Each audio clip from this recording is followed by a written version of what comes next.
And joining us now for more is someone who has studied this race from the beginning, senior fellow at the Hoover Institute, Victor Davis Hanson. Victor, great to have you back on tonight. We appreciate it. Look, I tried to explain this in the monologue.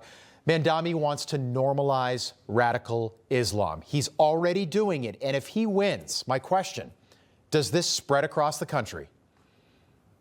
It's hard to know. It depends on how much he wins by and how careful he is to reveal himself. But right now we're in a race because he's spoken so often in this socialist, communist, radical Islamic fashion, but it's always been to selective audiences. He never gets out on the stump and says that. So, and he has a media shield that has given him immunity. It's just a question now how much information can get out from all of these sources, and reporters can track it down like you're doing and get it out, because there's a wall around him of the left-wing media, and he's very selective where he reveals his true intentions and nature.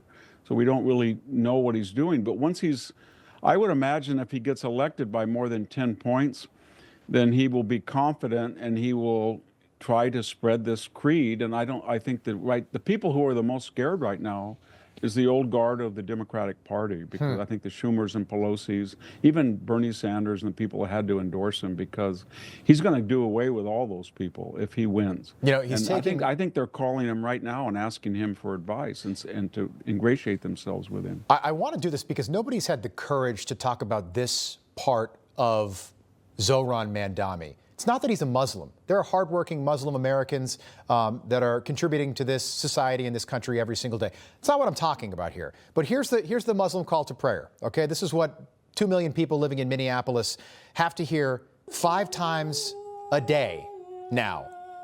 And Victor, this is what's going to happen in New York City if Mamdani wins. Do you agree with that? Yeah, I do. And I think that most of your listeners and most Americans will say if there was an evangelical preacher and he had a storefront church and he had an amplification system and they heard him as they were walking by at periodic moments in the day, right, what would the city do? And the answer is they would shut him down, or they would silence him. So the question is, why don't they do it with this type of prayer? And that's fact is they're terrified of it. They're terrified of it. I know that most Muslims don't endorse terrorism, but they feel that if they should apply a uniform standard to Islam, there's going to be radical elements of that faith that are going to go after them. Well, and those views, Victor, don't align with the views of the majority of people in this country. This is a Christian country. This is important. All right, so we're just going to say it. If you pose with a 9/11 terrorist, which is what he's doing, this is last weekend, not 8 years ago. This is last weekend in New York City. You are being very open about who you really are. Okay, so here are some of the views of radical Islamists. Okay, and this is what he wants to spread in this country. He's been open about that. They don't believe women should drive. They don't believe women should vote. Women are required to have male escorts. They have to be completely covered head to toe. Being gay is a crime punishable by death.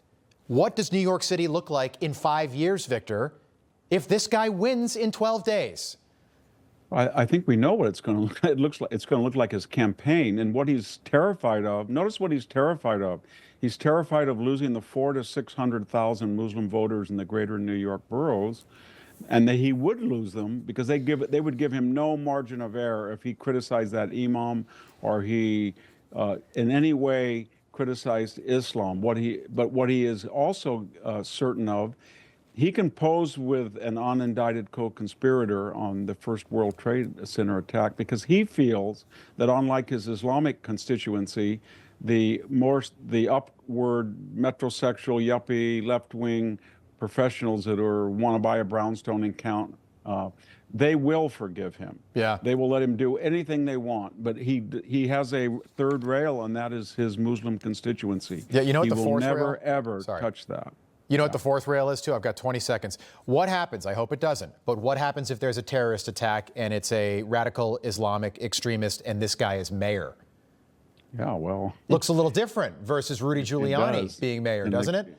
Yes, and the corollary is if you're thinking that, and a lot of people are thinking that, then there's also a lot of extremists who are thinking that too. Yeah. And that there might be less enforcement or less vigilance than there otherwise would be. Victor Davis Hanson, always enjoy having you on. Thank Great you. to see you again tonight. Thank you.